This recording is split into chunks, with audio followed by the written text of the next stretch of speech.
Okay, so thank you everybody for coming, and for everybody who is watching the recording of this later. I have you in mind as well. We are quite a small group here today, which is quite nice. And I don't know if you read the description of this session in advance, but I did also ask in that description if you have any project ideas in mind already, which we could talk about a bit later in the session as well. Since we are such a small group, I would like to do just a very short round of introductions, if you don't mind. I would like to hear from you who you are, where you're from, and what you do, like what choir are you associated with, or what is your work? That would be really helpful for me, just so that I can understand a bit better as we go through my presentation, which bits are most likely to be relevant for you. So I'm gonna pick a name, invite that person to introduce themselves, and then if you can pick the next person so that the chain can keep going. So Maria, you were here first. If you wouldn't mind telling me a bit about what you do. Hello, I'm Maria. I'm from Greece and I live in the Netherlands the last 2 years.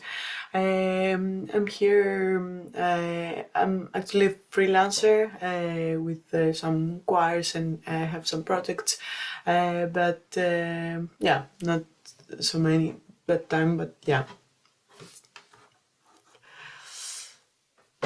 And if you can select the next person. Yeah, Linda is the next one. I can see. Hi, I'm Linda from Germany and also still live there. I teach a lot of singing, and then I have like some project-based choirs here and there. I think like time-wise, the main choir I sing is this like chamber choir, which is choreographed, so like kind of new concept. In this way, I'm also interested in funding, because it's like a little bit out of the box and different to find, yeah, associations and stuff. And then I also do like here and there some solo projects. Yeah. And Lisa's the next one. Hi, I'm Lisa. I'm from Belgium, but I live also in the Netherlands. I'm also a freelancer, so I sing in different choirs, usually as a remplaçante, and in opera. And this year I'm trying to start my own operetta company with a colleague of mine, so I need money. Oh, and next one on my screen is Miguel. Hello, I'm Miguel. I'm from Lisbon, Portugal, and I'm also a freelancer. What I do most regularly is like singing and also composing and arranging. And I sing with the Gulbenkian Choir, which is the professional choir in Lisbon, which does a cappella as well as orchestra, symphonic things. And the next one here is Alberto. Hello. So I am Alberto. I am from Spain. I live in Granada. I work in the Conservatory of Music here as a professor. And also I conduct some choirs outside of the conservatory and do some workshops for teachers and conductors. Can you pass to the next person, please? Also, hi, Alberto. Hey, sorry. Yes, nice to meet you, Sophie. Julie.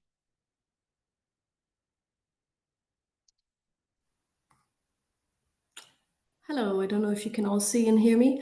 My name is Julie and I live in Aarhus in Denmark. And here I work in a professional ensemble in the church and then freelance in some other project-based groups. I also teach singing a bit. And then I'm also part of another group where slowly I've started to be part of the production and the fundraising side a little bit as well. And who else do we have? Mantas. Hello guys, nice to see you. So my name is Mantas. I'm from Lithuania. I currently live in Amsterdam. And I am a singer and a conductor, and my well, mostly I'm doing freelancing as well, and I have my own little ensemble with whom we do some projects in the Netherlands. Who's next? Is there somebody left? No, that's good. No, You're the okay, last in yeah, the chain. Perfect. Thank you, everybody. That's really helpful to see where you are. Also to see so many fellow freelancers out there. That's also a nice thing. Okay, so that's really helpful. And we're going to go through a whole load of different types of funding that that is out there.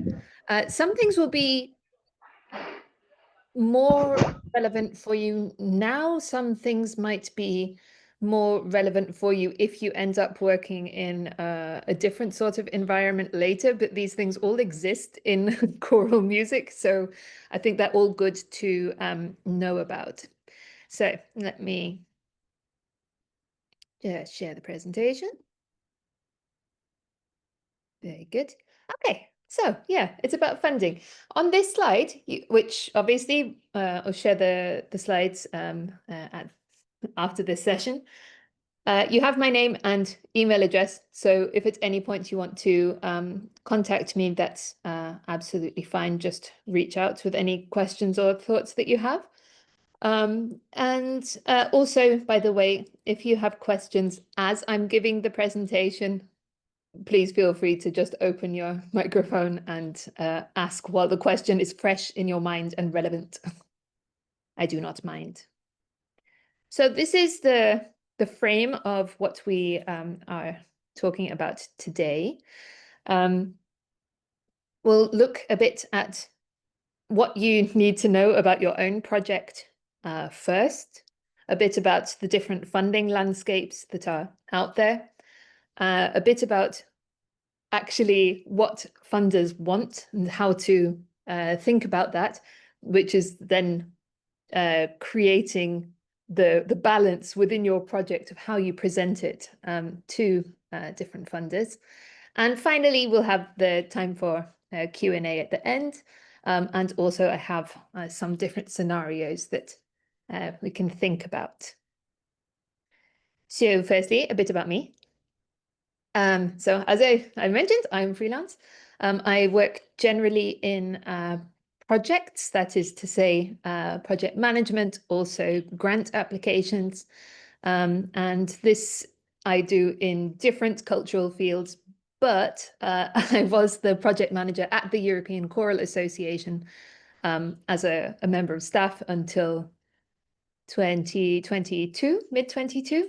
And I still work a lot with the European Choral Association. So choral music is close to my heart. And also, actually, I have been involved in a Tenso event as well a few years ago, which was in Estonia. It was a conference about belonging, because the other part of what I do, my other focus, is diversity, equity, and inclusion. So a lot of my projects tend to be in this sort of area. Also health and mental health and well-being, this sort of thing. But even before I was the project manager at the European Choral Association, I was policy officer at Culture Action Europe, and there is a sort of hierarchy, it's not a nice way to put it, pyramid of cultural organizations in Europe. So as many national choral associations are members of the European Choral Association, all of the European choral cultural networks are members of Culture Action Europe, which is for every part of the cultural sector. And so I have this policy background as well. And a lot of the things I do are European level, EU funding, this sort of thing. So that's a lot of my specialty. But at the same time, I talk with a lot of people with different types of projects, and I give advice on where they might be able to find funding. So I hope I was the right person to choose for this session. So section 1, about your project. This is all about clarifying your offer and why your project matters before you approach funders. Sometimes people have a nice kind of general idea in their mind, but unless it's really, really well thought out, it can be difficult to translate that to someone who is reading the applications, or anyone you're trying to approach for funding in different ways. So I put some questions all the way through this section, really, looking at what are you really doing? What kind of project is it? This is really kind of bullet point stuff. What is the format that your project takes? Is it about performance? Is it about recording? Is it about providing residencies? Is it about education?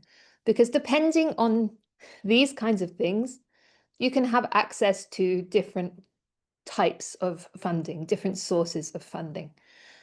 So for instance, if there is a film element in your project, if that's an important part of it, then maybe you want to also see not just what funding is available in the culture sector, but also what's available in media.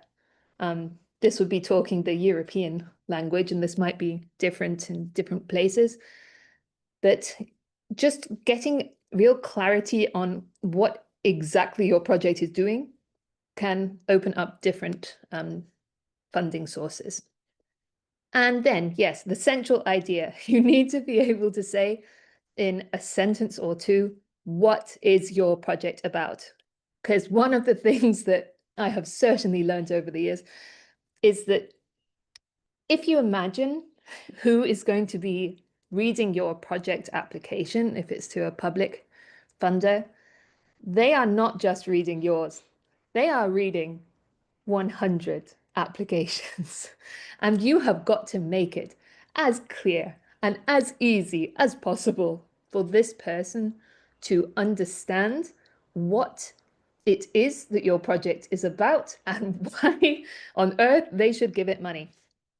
This is really seriously important, having those two sentences, the first two sentences in your application, outlining that central idea.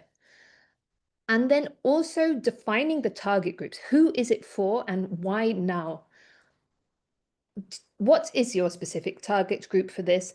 Who benefits from the project? And why do they need it?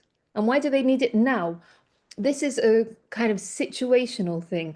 What has been done before? Who is this for? Why do they need it now? I think this may also overlap a lot with my different slides. Which also, by the way, if you've ever written a European, at least, project application, you will find yourself repeating yourself a lot because all of the ideas intertwine. Purpose and impact. Why does your project matter? You have to be able to make it really clear that your project is going to make a difference. If your project doesn't happen, does it matter? There really has to be such a clear line for why your project has to happen and why if it didn't happen, it would be a disaster. Like really motivate the person reading this to believe your story. Who benefits? This is the overlapping from the last slide. Someone has got to benefit. Who is benefiting? Not necessarily just one group. How are they benefiting? And why is it them in particular that you want to benefit? Why them and not someone else? Be really clear about your target group. And definitely your aims and objectives. What do you want to have achieved by the end of the project? If you remember one thing from this slide, remember this question under aims and objectives. People are very bad at writing objectives. Things will be very general. But this is the question that you actually need to answer. When you are writing your objectives, it is, what do you want to have achieved by the end of the project? That is an objective. Remember that one. But your project also probably doesn't just stand alone. It's not a completely new, unique idea that no one has ever thought of before. All of our ideas are interlinked. And that means that we need to know what other people's ideas were. So part of justifying why you should be able to do your project is understanding what projects already exist, what has already been done on the same theme. Because if you're not understanding what has already been done out there, then how does the funder know that what you're doing is actually innovative, that it actually matters to do it, that this target group needs this project? So knowing what is already out there sets the scene for your project, and it's what you're building upon. So yeah, what you're building upon, the next step, that is your project. Your project is the next step. How does your project build on what has already been done? And it has to also have that innovational aspect. What are you doing that hasn't been done before? And why is that important? But this sort of innovation and needs analysis, these are direct questions in the EU project applications under Creative Europe, but there's a reason they're there. All of the questions in project application forms, they can be really annoying and they can be really long, and you find yourself repeating yourself. You're like, oh gosh, why are they asking me this now? But actually, overall, these questions have been thought through. There is a reason they are asking them.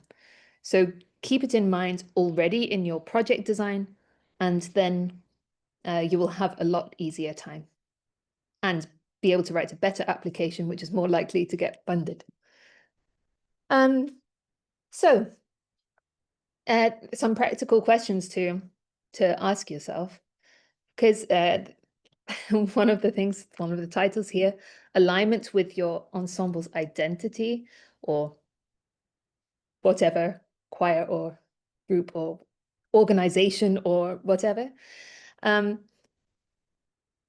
is also a question which is, why should you be the one to do this project? How does it fit in with what you already do, what you have already done? And that can be both in an organizational sense, like what has this organization done in the past? But you can also do that in a personal sense. So what does this person as an individual, what is their experience? What have they done in the past? Both things are important and relevant. And that just demonstrates that you are a secure pair of hands to give the funding to, because you have done things before, you have a clear track record of having carried out activities in this area, and it makes sense for you as someone with your experience to take this next step with this project. Sorry, still got mosquitoes here in October. So yeah, there's the question at the bottom. Why are you the right people to do this project? And then, yes, the really, really practical bit, feasibility. Not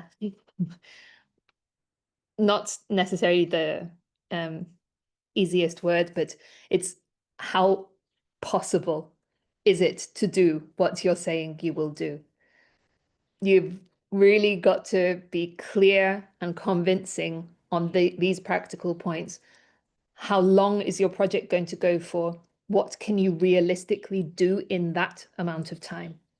Sometimes I see people trying to put so much in so little time, and it can look, you know, on the one hand, like, oh, wow, they're going to achieve so much.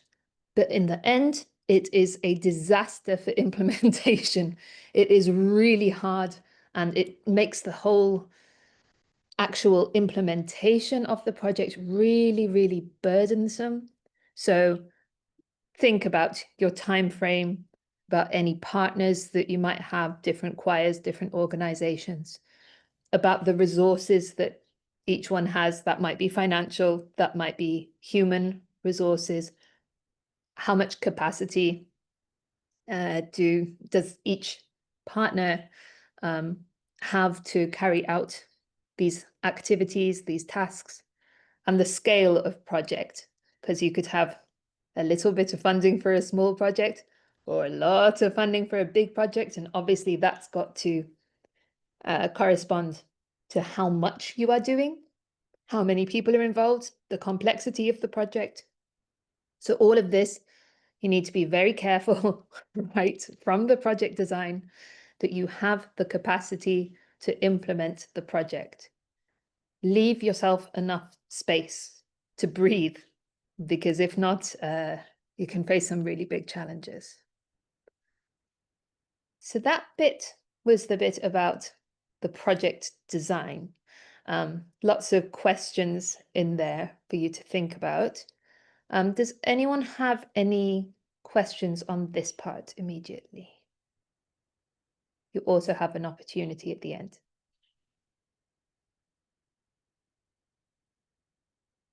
Okay, I think not for now, but any time that you want to jump in, feel free. So, section 2, funding landscapes. What types of funding are out there? Sort of a lot, but also depends how accessible it is. However, in the UK, at least, oh, I didn't say where I was from. I think that was a mosquito on my head. Yes, I'm doing this outside. This was perhaps foolish. I am from the UK originally. I have never worked in the UK in culture. I have only worked mostly at European level, on the continent, as we call it. I live in France, and yet I can see from my position the different funding structures that exist in different countries. I might not be completely in detail on any one country, but it's interesting to see the different models. In the UK, there is something called tripod funding. And this is what I have sort of based this table on. A tripod has 3 legs. Here are your 3 legs: public funding, private funding, earned income. And then under each of these, you will see different types of funding that fall into these categories. So with the public funding, you have international funding, EU funding, national funding, regional or local funding.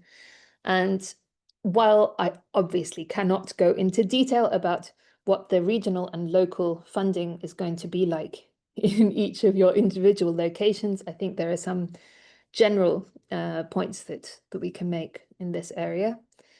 Private funding, corporate sponsorships. This is something that you see a lot more in Central and Eastern Europe, and not a lot in Western Europe. And the line is really fascinating. Western Europe tends towards public funding, majority public funding, maybe a little bit of private funding. And Central and Eastern Europe, there's a lot more private funding about. We'll also talk about philanthropy and crowdfunding. And I've got some examples for that. And then what I won't talk about a lot, but I think is important to just bare, like to put down in this table, is the earned income. This, I think, is fairly evident to anyone. It's your ticket sales, any participation fees, maybe if you're doing something like a workshop, the merchandising and recording, any commissioned works, this sort of thing, all coming into the earned income bracket. The international landscape. I said international funding, and there is very little, actually, international funding. If we're talking global funding, then you think, oh, probably the UN, right? And you wouldn't be wrong. Like there is the UNESCO International Fund for Cultural Diversity, for example. And it is kind of global, kind of. It is from a UN agency, but it is more targeted at developing countries. There are different types of organization that can apply for this funding. I write in the focus priorities, it's predominantly for NGOs, so non-governmental organizations and public institutions, but those should be based in developing countries. However, international NGOs based anywhere can also apply for that. So what would that mean? In the choral world, that would mean probably IFCM, who I hope you are aware of, the International Federation of Choral Music. They would be able to apply for this funding despite being based in the US, as long as they were carrying out activities in the project in one of the list of developing countries.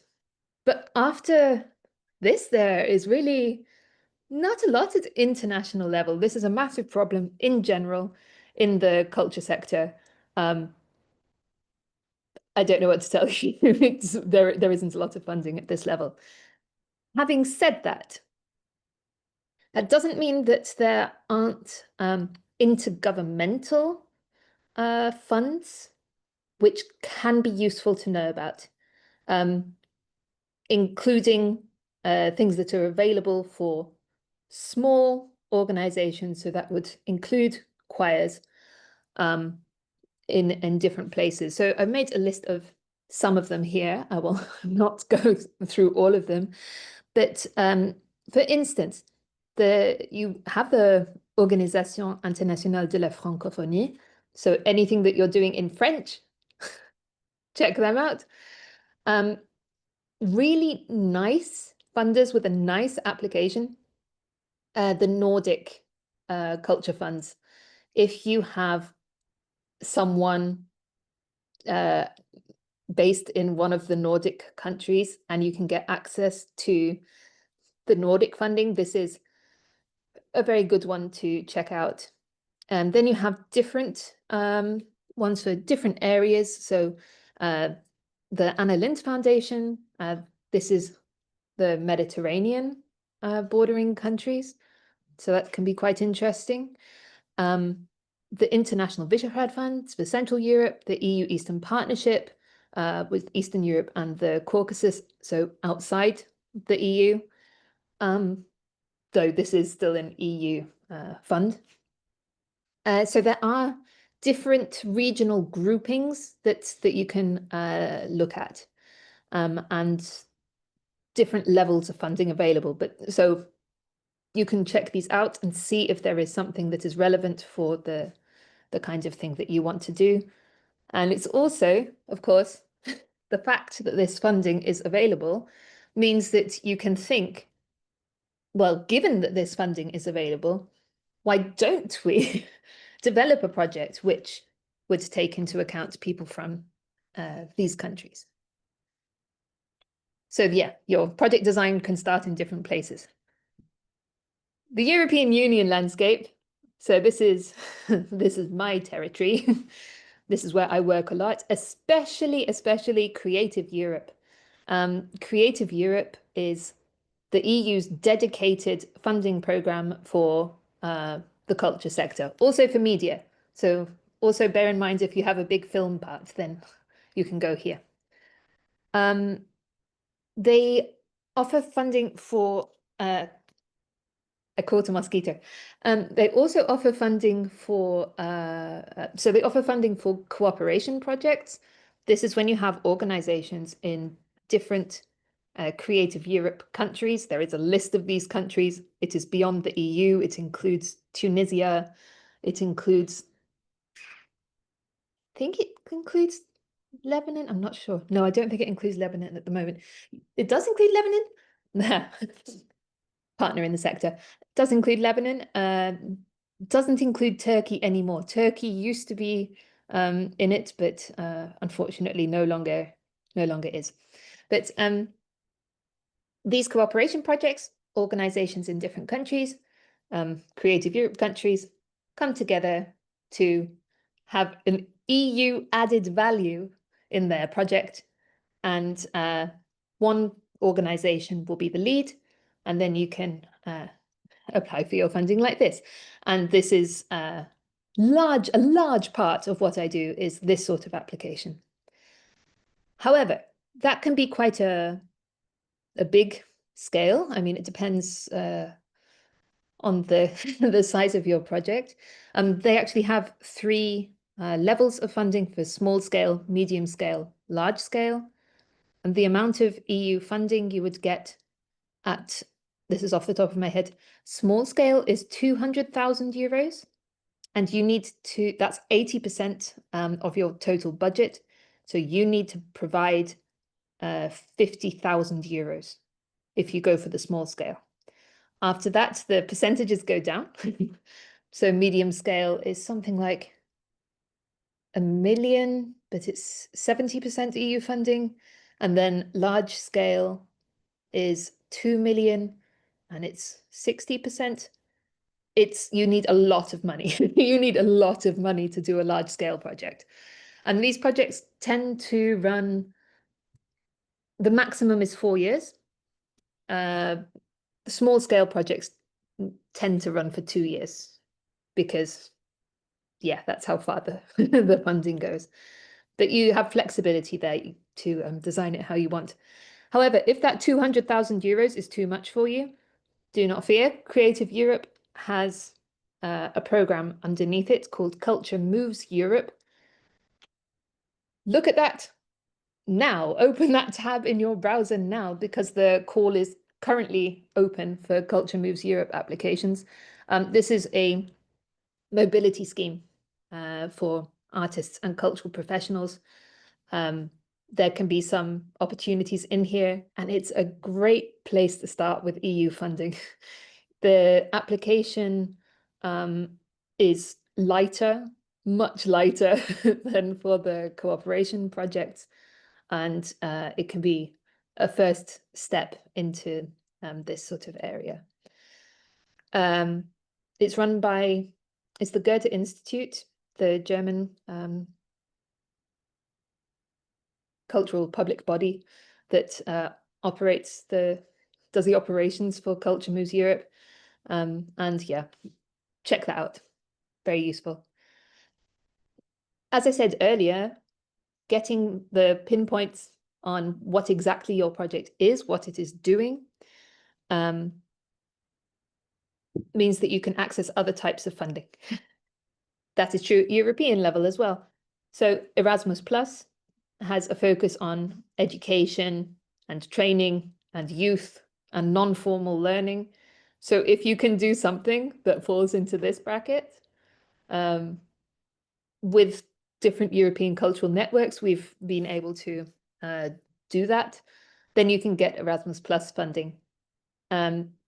Erasmus Plus covers a lot of different types of funding. You probably know about it, like Erasmus, like from university, you go and study for some time at a university in a different country. Well, it's a lot more than that. So you can check out the just check that out on the EU website and you can see the different types of funding it offers. Similarly, again, I won't go into too much detail, there is the Citizens, Equality, Rights and Values programme that can be useful in the cultural sector in general if you're doing something related to, citizenship, equality, this sort of thing. And the European Regional Development Fund, this can be useful depending on where you are based. Again, something to just take a look at and see if what you are doing can fit into one of its brackets. However, one very important thing to tell you, all this stuff about the EU programs, that is useful, well, that is accurate now. However, if you are into your EU cultural policy, I may be the only one in the room, then you would know that actually the discussions are already happening about the multi-annual financial framework, which is the EU's overarching budget for each 7 years. And the current one is 2021 to 2027. So everything on that last slide will cease to be relevant from 2028 onwards. But I can tell you already that in the Commission's proposal, Creative Europe which is our major program in the culture sector, is likely to be merged with with the Citizens, Equality, Rights and Values program into something called Agora EU. So just for you to remember for after 2028, if you see Agora EU, that is still our thing. We don't know exactly what it will look like yet, but that may be where you want to look. Then, basically, just what I was saying there, for national, regional, local funding, I'm not going to go through every country in Europe about this, but there are different places that you can look for funding. Yes, of course, the Ministry of Culture sounds like a good place to start, but what other ministries are there? What other ministries might have bigger budgets than the Ministry for Culture? Most of them.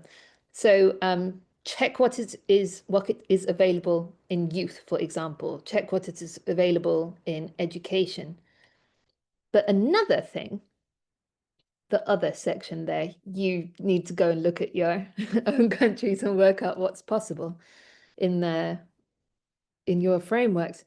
But I have a friend who is from Lithuania who was living in Scotland, and one of her ideas for her choir was to get in touch with the embassies in where she was living, and actually it's not just the national funding of the country you are living in, but if you think about any possibility you could do with embassies as well, then you might have some other opportunities. I thought that was quite clever.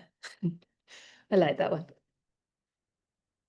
Corporate sponsorships. So I already mentioned that this is a much bigger thing in Central and Eastern Europe than it is in Western Europe. But here is an example for you. So there is a festival called the Exit Festival, a big music festival, which is in Novi Sad in Serbia. Novi Sad, by the way, lovely place. The European Choral Association membership weekend was held there a couple of years ago. Fantastic. And there you have the link to their website, which you'll have once I share the presentation with you. But here are some key points about them. This is a major music festival in Southeast Europe, over 1,000 artists. So the scale of this is like quite huge, but it just makes it a very clear example of what we're talking about. This also is the case on a smaller scale for smaller organizations. And they have corporate sponsorships, media partnerships, brand collaborations, and public funding and EU support. So the types of organizations, the private organizations, they're talking about telecoms, consumer brands, and cultural institutions. Because it's not just not just the kind of big business that you think about that can be a corporate sponsor. But check out this. This is their their funding page. And you see their exit family stuff. So these are all their culture sector friends. And then the sponsors. And there are so many. From a Western European like standpoint, you're like, whoa, how is there so much? They have Heineken, they have Visa, they have Coca-Cola, they have Johnny Walker, Tanqueray, the gin, fantastic. Aperol Spritz, why not? And okay, a lot of this is quite logical for a festival. And as I said, we're talking big scale here, but this just shows you what kinds of things are possible.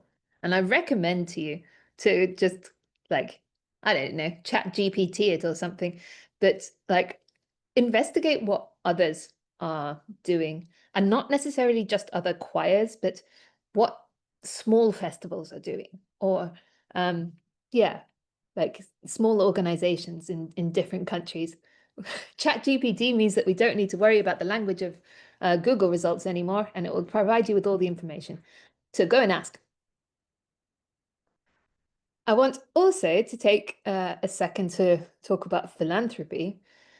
Torino in Italy is a very lucky place, I think, and it has a number of different foundations that that I happen to know about because I was at a conference in Torino earlier in the year.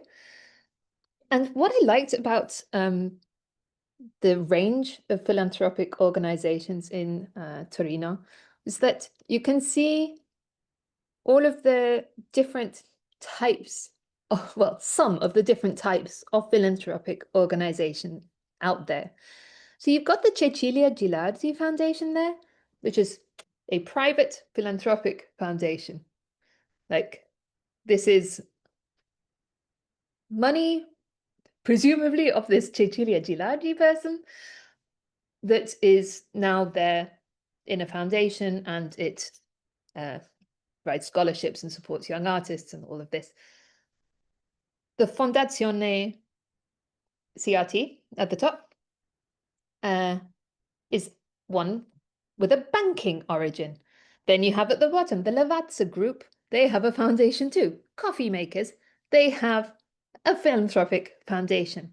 And all of these different ones here, they are all working, funding initiatives, social initiatives, cultural initiatives, some more on the creative industries innovation side, some more on sort of inclusion, sociocultural initiatives within Torino. And there are so many opportunities with that, different types of activities, and they make a substantial difference to the cultural landscape of Torino. So just to say, if you look at one philanthropic organization and it's not a good fit, there are different types of philanthropic organization out there. Maybe some are better fits than others. One thing I will say about philanthropic organizations, though, is that they do have a tendency to be quite geographically limited.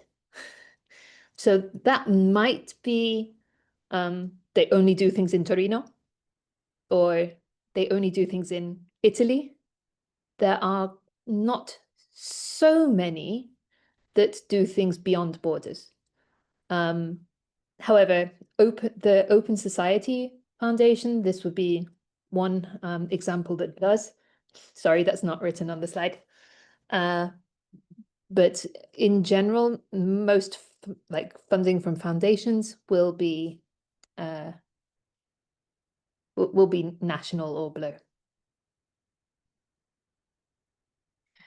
Now we're joined by a bumblebee. Finally, some words on crowdfunding. In the diagram here, you have some examples of crowdfunding platforms. I'm sure you're probably aware of these. And crowdfunding, I mean, what I want to say about this really is this is a really, really a method of getting funding that relies very strongly on how you are presenting yourself, your project, your organization, your idea. As I say here, it works best when you're creating a personal connection to your project or story. And I think a lot of the times that crowdfunding doesn't work, it's because it's a sort of one-off and we're just trying to get crowdfunding, but it needs to kind of be more part of a bigger process. As it says at the bottom there, it's more part of community building, part of the marketing. It's not just, oh, let's try crowdfunding, as if it's really easy. It's quite easy to fill in the form to put up your project, but you've got to do this like carefully, really thought through, as I would say, as part of a bigger plan. So that is the first outline of all the types of funding out there. As I say, some may be more relevant to you now, some maybe if you work in different situations, more relevant to you later. Any questions on that, on all these different landscapes?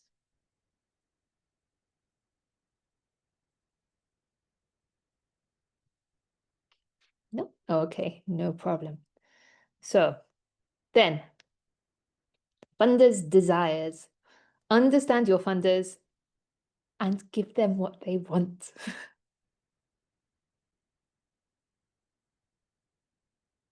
I don't know if you remember Lucifer, but I said I was from the UK, and Lucifer is actually played by Tom Ellis, who is from Cardiff, which is the capital of Wales, which is where I am from.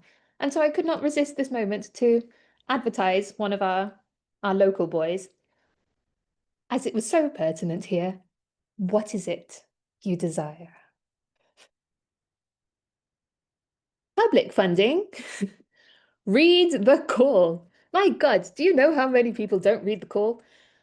It's incredible. Make it pertinent to what they want. They're telling you, they have to tell you. It's public funding. They need to lay out what they are going to fund. This can be different things, but all of these things would, for instance, be relevant under Creative Europe. Equity, diversity, and inclusion, that's a big one. That one's staying. Environmental sustainability is always there. International relations and dialogue, especially with Ukraine at the moment. That one is a big one for obvious reasons. And digital and innovation, new business models. Look what they want and give it to them. That's quite straightforward. Otherwise, look at what other people are doing. And again, like I'm taking a very easy option here. I imagine some of you have heard of Tenebro. And their website is down there. And if you check out their website, well, look at this. They have a support us page, and you can see not just the kinds of things that they are offering as ways for people to give them money. It even says how much they need to fundraise every year. £200,000. That's about 240,000 euros at the current exchange rate. Something of this nature. So they need to like raise quite a substantial amount of money every year, and then this is how they do it. And you can then deconstruct what they are doing on this page. So at the bottom, we have become a member. Like, what are the benefits that you can give people who will be supporting you over time. The type of people who might like to, you know, support your crowdfunding. The type of people who might advertise that to their friends. But it's not just become a member. They say why you should become a member. But also make it super easy for people. So yes, you can become a member and you can give regularly, but I don't know if anyone else has had this argument with different charities, but I have. Sometimes I want to make a one-off donation and they will only let me sign up to give them money every month. They're like, you can give me, you know, €5 every month. I'm like, I want to give you €50 now, and then to stop. Make it easy for people. If people want to give you money in different ways, give them the opportunity to do it. Corporate partnerships. Find out how your business can benefit from our bespoke packages. I mean, you can see what they're doing, right?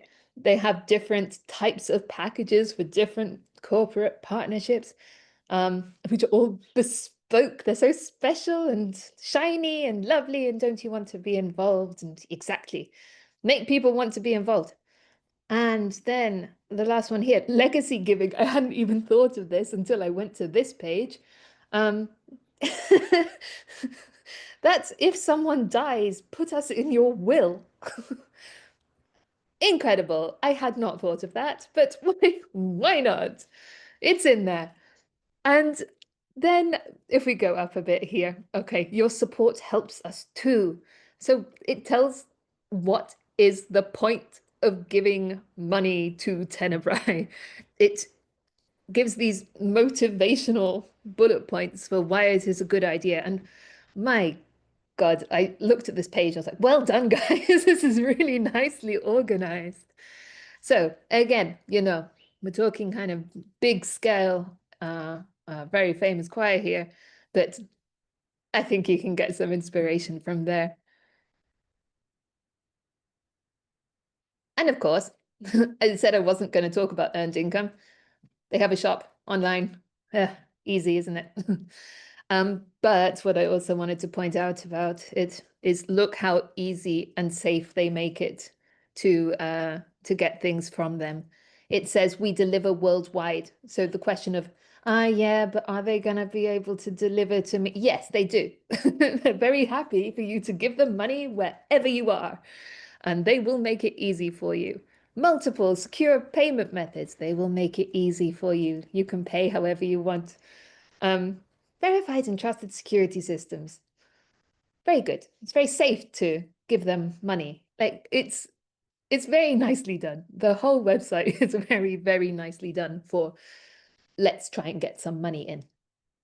So I really, I was very impressed when I looked at this. It's really nice. And then, of course, they will also have public funding beyond this. But if we're looking at the private fundraising, this is a lovely example. Really fantastic. So some of your keys to success for the crowdfunding part. I said already, get your story like emotionally resonant, make it easy for people to engage with. Also on the Tenebrae thing, they had a video directly there on their funding page. So having that visual identity, having the photos and the short videos and the social media and the directing people from the social media to this page, like getting all of your communications in order. That's also the active communication at the bottom, regular updates, say thank you so people feel that they have done the right thing to give to you. Like having all this in mind, the realistic target and timeline. Start small, because it's not very motivating to not hit your first target.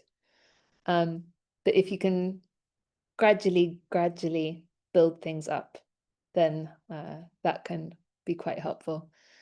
And yeah, the reward tiers. start a Patreon. I don't know, because when I subscribe to things on Patreon, I like to be able to select how much I'm going to give them and what I'm going to get from it.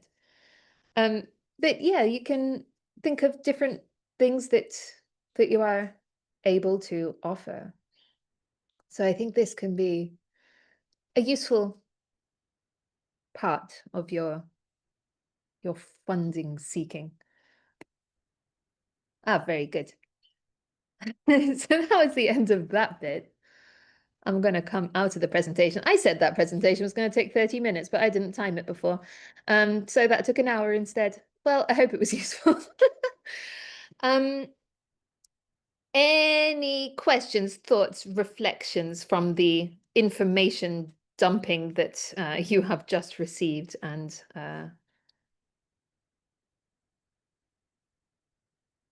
we'll have the presentation sent to you afterwards so you can refer back to it.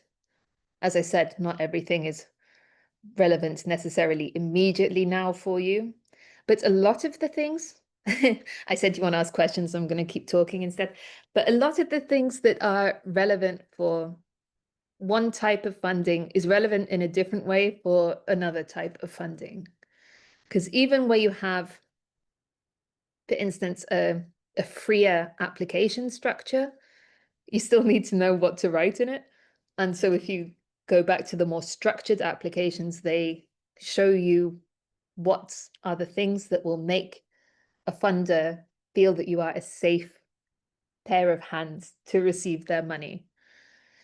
And so, for instance, for the corporate sponsorships or the philanthropic foundations, this sort of thing, then there might be, but there might not be a set application structure. You have to check each one individually. It takes time. And if you are preparing a proposal, but there is no structure they've given you, you can refer to this as well and use this to help you do that. Right, yes, actually, there we go. If you want to fundraise for yourself, further education courses, etc., what changes should there be to your approach? That's a good question. I think one of the most important things in all of this is I talk here mostly in generalities and more specifically on EU funding, because that's my playground. But it's asking yourself the same questions. It's just that the answers might be a little bit different. It's if you want to fundraise for yourself, looking at where you can get scholarships from. This is the same thing. What do these organizations that provide scholarships, like some of the foundations did there, what do they want? It's not, the question isn't so much like self-directed at the first stage. It's what do they want? What do they want to see, and how is what I have relevant to that? I think that is actually a very good question to give the fundamental basis, the short description of how you approach fundraising in general. Who is out there? Again, ChatGPT actually surprisingly useful for finding out this information. I have a friend in Romania who runs a theater and like cultural center there, and when he wanted to, he's really successful, and when he wanted to internationalize what he was doing, he went to ChatGPT and asked it what he should do, and it said, you should go to the conferences of these European cultural networks. Guess where I met him? I met him at a conference of a European cultural network, and now I'm helping him with fundraising. So ask ChatGPT, seriously, what is out there that is relevant for me? And then you can work out, analyze what information they have put up. What do they want? Tell yourself to it. Bam. That's the basic approach for all fundraising. Any other question?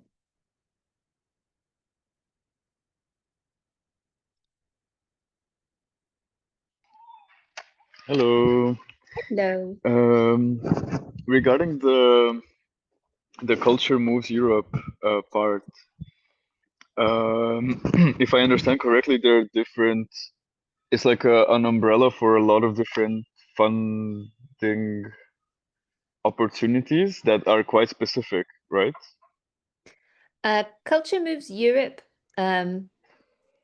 is really, yeah, it's for individual mobility. It doesn't have so many different types of streams. It has the individual mobility and residencies. Is that it? Yes, my advisor over there. So these are your two strands. But that's, yeah, I advise you to look at specifically the individual mobility part. And is there anything that would apply to like a bigger group from that? From Culture Moves Europe, no. Is unfortunately the answer to that. However, if you're looking sort of next stage, take a look at Erasmus. Because Creative Europe, Culture Moves Europe, individual. Creative Europe starts at 200,000. For something in between, check out Erasmus and see if there is something in there. Thank you. No problem. I see Albert is off. That's fine. Very good.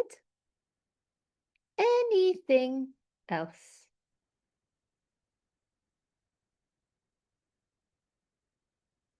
Not at present.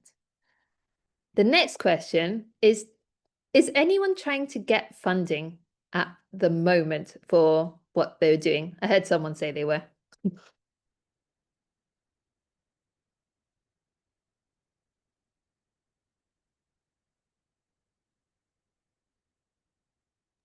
I haven't started yet, but yeah, it is in the close future. Tell us again what it was that you're going to be looking for funding for. So we want to promote French fun music in the Netherlands, so operetta, and we also want to make it kind of an easy access for people to the opera world in a more fun and easy way, and thinking of people that don't usually go to the opera and also children. Oh, that sounds great. Now, given everything that we have been talking about, question to the whole group.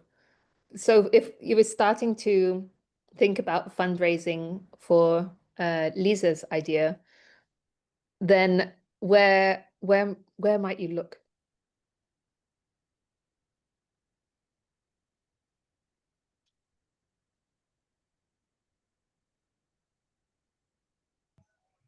Probably like France. Good start. It's true. Anything cross-border, you know, where are the people you are involved with coming from? Where are the ideas that you're working with even coming from? So maybe like you could have not a single French person involved in this, but just the fact that you're doing French things, that means that we can have a little look at the French. I have a French person. It's okay. I have one. Even better. That helps. Yeah.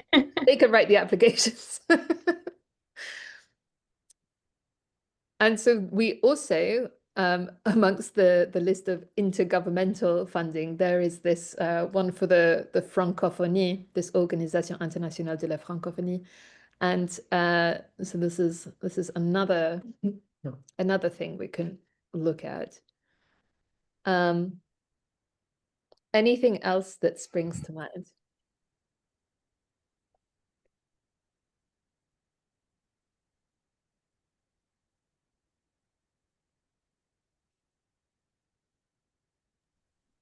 Like if it's also kind of an education project, no? If you're aiming for children as an audience, so you could also look at education ministry, or maybe even like in your city, there's like education funding pot. Definitely. Yes. Look at all the different aspects of your project and see who else could give you money. Yes. Perfect.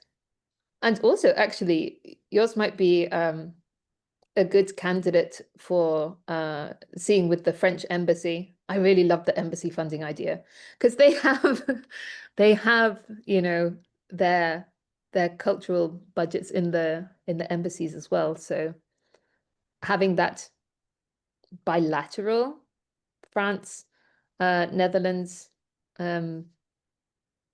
aspect, that can also be a good time to look at the bilateral relationships between the two countries.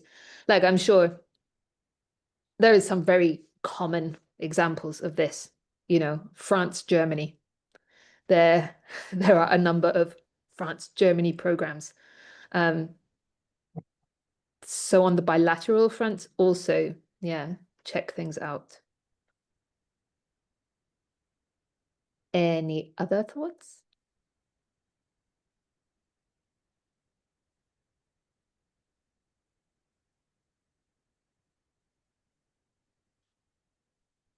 I think these are the big ones. Like, and I think it's good to be taking into account the different possible like ways of looking at it. So yes, the educational part, yes, the bilateral part, yes, it's French, so what can the French give us? All very good. And then also, of course, to see if there are you don't necessarily always need to be getting funding for the whole idea all at once. If if you're like bringing, for instance, a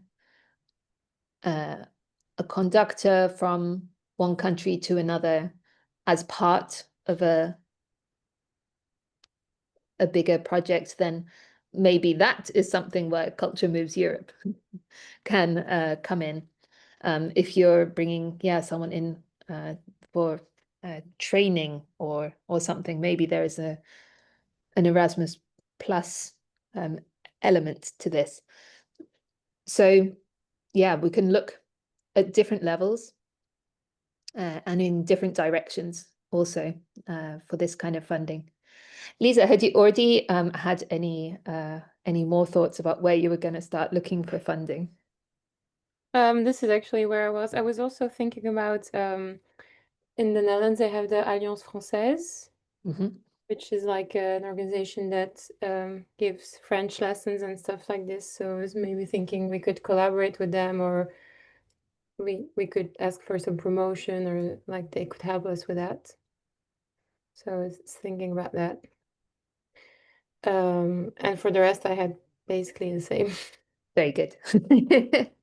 Very good. So then, yeah, just about making sure that you know what they want and then structuring your response accordingly, your application accordingly. Thank you very much for contributing an actual real world example. That's fantastic. Thank you for having me. Thank you. Does anyone have any examples of times that you've successfully got funding for your project, especially if that was like one of the private versions, like anything from philanthropic organizations or corporate sponsorships or crowdfunding? Have any of you tried crowdfunding? Actually, yeah. In the Netherlands, there's a few websites specifically for crowdfunding, and one of them is oh my god, now I forgot how it's called. Sorry, but yeah, crowdfunding is For the there's kunst? quite a good structure. Sorry. For the kunst, or is this one you Yeah, mean? for the kunst. Yeah. It's called For the Kunst, and it's specifically made for focuses on art projects or art initiatives. Oh, that's great. And did it work? How much did you ask for and did you get it? It was a part of a bigger festival, and I think we were asking. It was not a big amount. I think it was between 2,000 and 3,000 euros. Hmm. But we still managed to raise it in, I think, a bit over a month. Yeah. And how was the experience of doing it? Is it something that you would do again? Personally, it's not my preferred option. It was because we were collaborating with another organization, and it was their idea to do it. Uh-huh. Mostly, if I'm doing a project, at least in the Netherlands, I focus more on like local funds or like smaller funds that give project funding, or like a few thousand euros specifically for a project. Yeah. Because then you write an application and it's a very like clear way to know. And with crowdfunding, I feel like it's always I would never choose it as my only option. It's more of yeah. Yeah, I definitely feel you on that front. I think, look, no source of funding is certain, but at the same time, yeah, they have varying degrees of certainty. And like if there is a very clear process that you're going through, you know the money is there to be given to you. Whereas with crowdfunding, it's like, will people or will they? Yeah, and I feel like there's this big aspect of like social media, kind of like it almost well, although they have established networks in the website, I feel like it really just runs through who shares what and with how many people and how many people are aware that this is even happening. Yeah. Yeah. Yeah, exactly. It's a lot, there's a lot less that you can do actually um to have control over what is happening, which of course is one of the reasons that I work predominantly in public funding spaces. Though this is something that also that I'm kind of looking at a bit more as the culture budgets across Europe get slashed. But we will see with the EU level funding what happens next. For your information, for Creative Europe for Culture, the Commission has proposed doubling the budget, which is good news. But now the negotiations start with the Parliament and the Council, so we will see how much money is left at the end once the member states have had their say. Not that I'm negative or anything, just realistic. So, did anyone else have any experiences that they would like to share, particularly in the private funding space?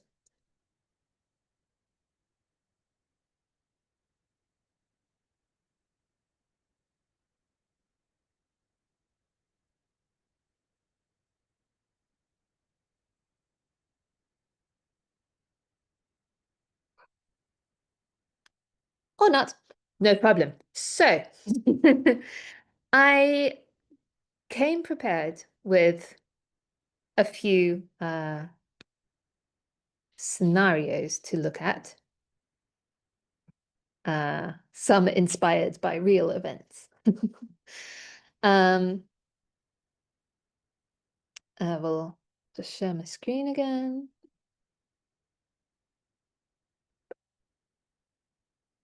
So I come in with 3 scenarios. Here's the first one. Yes, exactly. It's very much inspired by real events. Your choir wants to commission a new choral work by an emerging composer and perform it in 3 cities.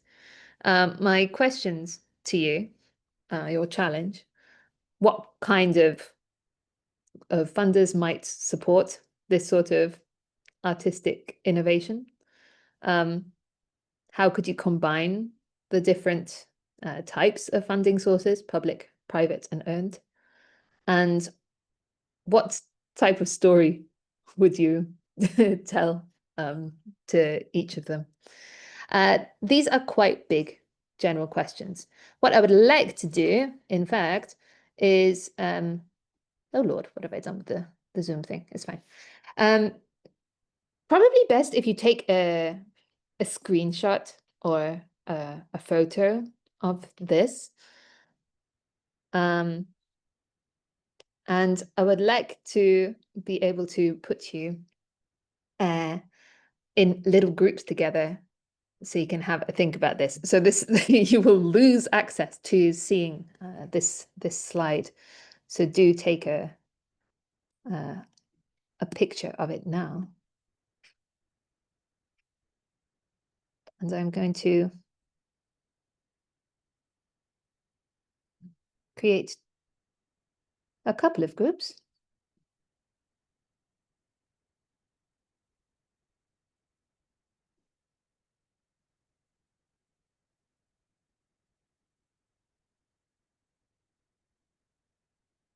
I hope at least one person from your group has managed to take a picture of this slide.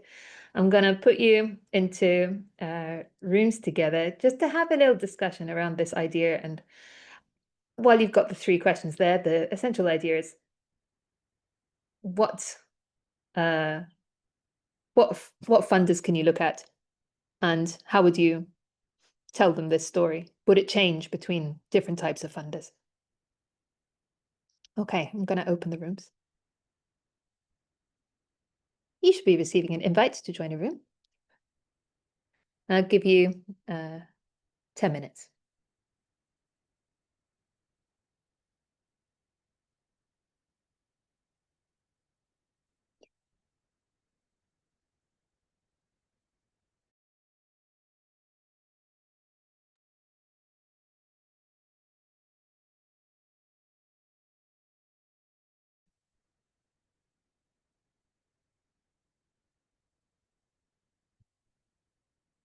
Hi, Sophie.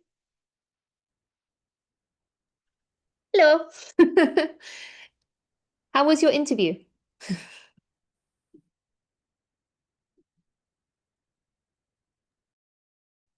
Sophie, Yes, are you hello. here? Yeah. Ah, okay, perfect. It was my volume. Sorry about that. So, are you guys finished? No, I put them in breakout rooms to have a little chat. Okay. Okay, perfect. Okay, I will leave you to it then. No problem. Did you have your interview already? Not yet. Logging in 7 minutes. Okay. Good luck for you. Thank you.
There we go. Everyone's back.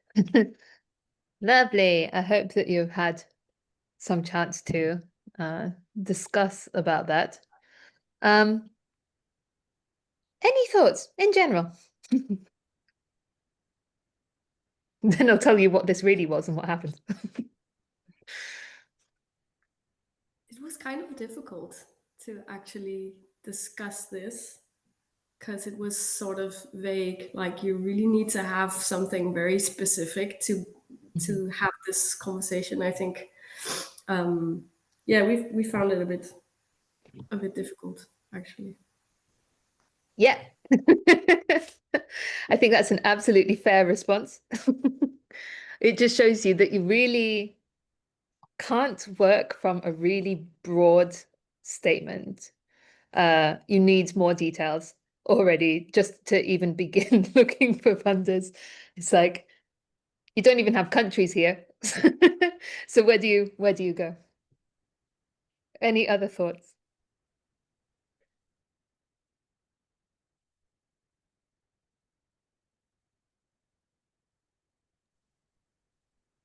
We like roamed a bit around like the possibilities of what the project could be, and then we thought about like if it's to be performed in three cities, then already maybe the municipality has some funding.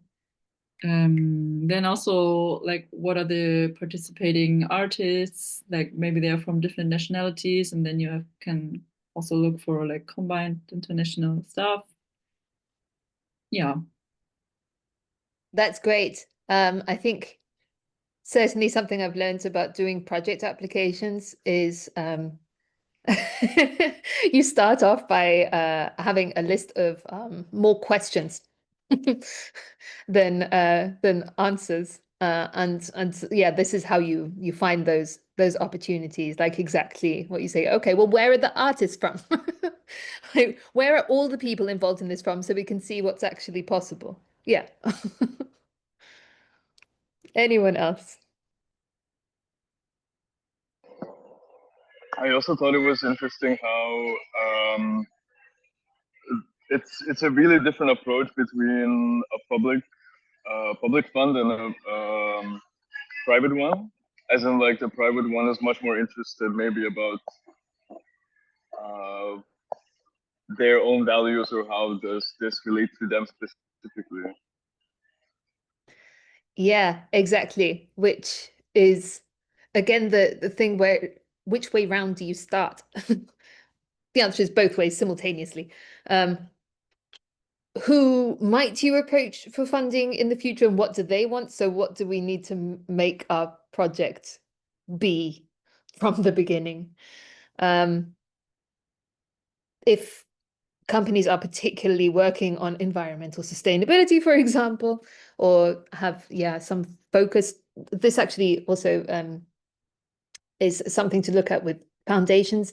They have, some of them have particular priorities, but not necessarily forever the same priorities. So their priorities can change. And it happened to it happened to a colleague of mine that one foundation had a priority for culture, fantastic, and they were this close to signing something for it, and the foundation's priorities changed and culture was no longer in there, so they didn't get funded. So that can really suck. And yeah, nothing in this world is certain. But yes, tailoring things to the values and priorities of organizations is always a good idea. The story this is based on, it was an interesting one. It was a Norwegian choir, and I know the director of that choir, and he came to me because they wanted to get a composer from the UK. They already identified the composer and wanted to commission a work from them for their choir, which they would then perform in different places. And it was a really interesting one because with those two countries, well, my lovely native country decided to leave the European Union.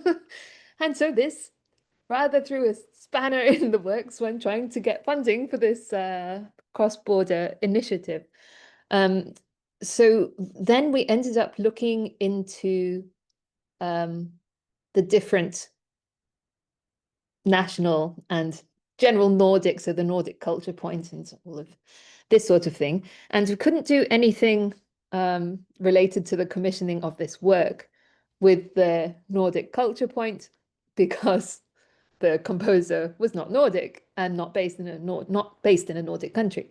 So so that was out. All the Nordic funding was out for that.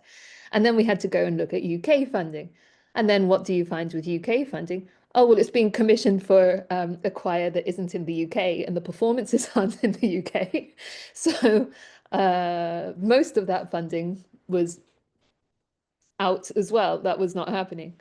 Then we happened to discover that there was a particular UK funding program that I'd never heard of, just for composers, and this one, this one worked.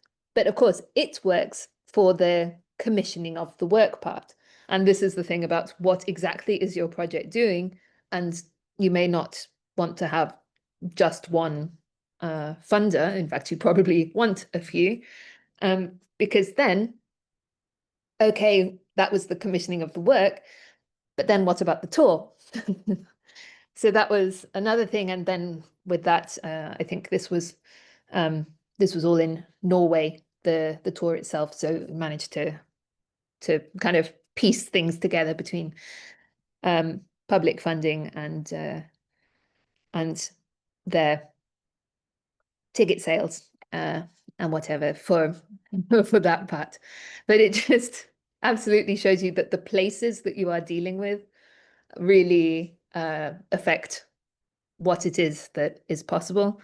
And also that, yeah, you need to be able to divide your project sometimes into different parts in order to be able to get everything funded within that frame.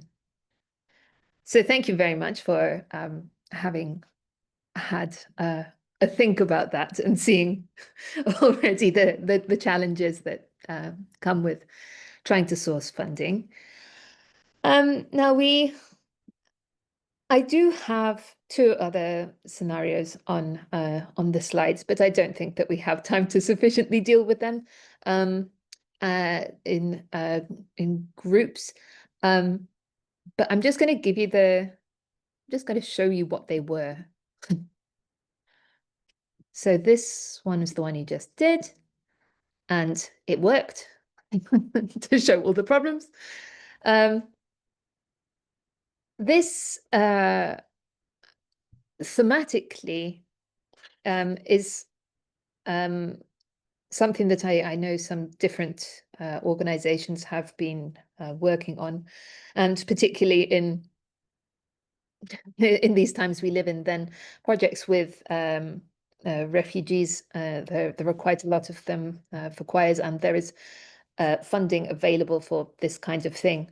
However, when I was looking for a picture about this, I came across this European Youth Music and Refugee Choirs idea, and I found the crowdfunding page for it.